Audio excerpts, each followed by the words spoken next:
Police in Kenya say that at least 11 people were killed during protests across the country on Monday. Hundreds were arrested. Crowds took to the streets to mark the anniversary of the bloody Saba Saba uprising in 1990, when Kenyans demanded a return to democracy. There is fire in the streets of Nairobi and fire in the hearts of Kenyan protesters.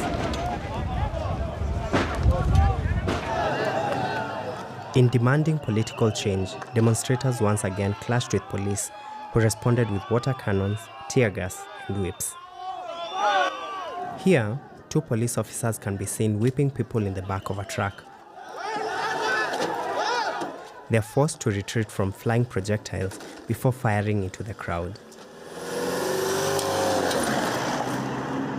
They should think about who they are killing. We are not animals. We're human beings like them, and we need to be protected by them, yet they are the ones killing us. Where should we run to for safety? The cost of living should come down. The police should be accountable, and the young people should be given jobs so they can get off the street. The demonstrations marked the 35th anniversary of major protests calling for the transition from one-party state to a democracy. In Kenya, July 7th is known as Saba Saba, Swahili for 7-7. Kenyans have continued to castigate police over what they call heavy-handedness when it comes to dealing with protesters. Police have continued dealing very brutally with the protesters. We have police lobbing tear gas into homesteads. We have water cannons discharging water into homesteads. But Kenyans have remained adamant that they will remain on the streets until they see the changes that they clamor for come to pass.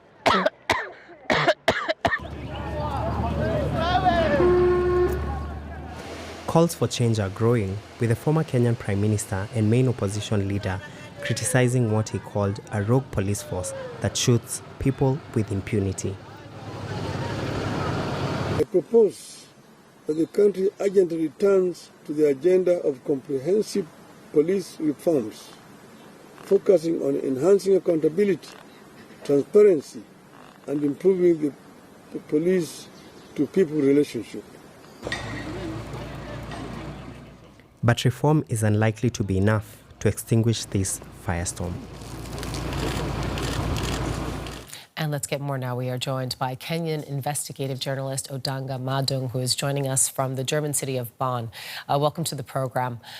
We've just been seeing some images of police violence. Tell us a little bit more about the state of accountability, in fact.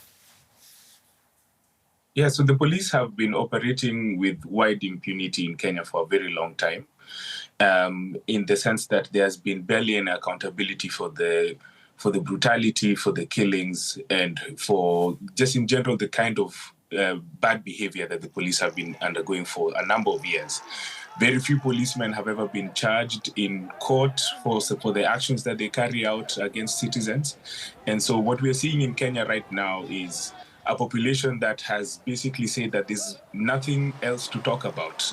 The usual channels of them trying to solve their grievances have not worked. And so, you know, out of all the agitation that has been going on, basically we're at a point where the population has reached a tipping point in terms of its relationship with the police.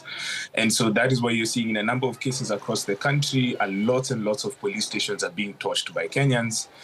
Some people are saying it's politically motivated, but in many areas, we're seeing that these are things that are just coming out as a result of a groundswell of public anger and public outrage. How do you see the government's broader strategy? Do you see any efforts to calm the tension, or is this just really an overarching effort to silence dissent? There is no effort to calm the population that is coming out of the organs of government. If anything, the government has gone ahead and even stoked the flames a lot further, because a few weeks ago, right after the agitation of June 25th, we saw the Minister of Interior, Kipchumba Murkomen, go ahead and actually deliver shoot-to-kill orders on any protesters that would show up near a police station. He would later go ahead and try to retract that statement, but unfortunately the damage has been done, because even yesterday, there were videos that surfaced. Showing police officers saying that they have been given permission to kill. This is not a situation which we would expect from the current government. There's not been any efforts to try and repair the relationship that the police have with their within the communities that they're in. And so we end up in a situation where, like yesterday, where we see a lot of bloodshed, primarily being pushed by the aggression of the police and the aggression of the police in response to to the agitation of protesters that happened yesterday. And so this is a situation we find ourselves in Nairobi. Just briefly, where do you see the youth-led political movement going now? It's hard to tell. It's really hard to tell, because one of the things that you have to understand is, especially the stage where it has reached right now, there are efforts to try and call for dialogue with several members of the youth-led political movement. But you see, these channels of dialogue have never really brought about the change that a lot of young people have been looking for.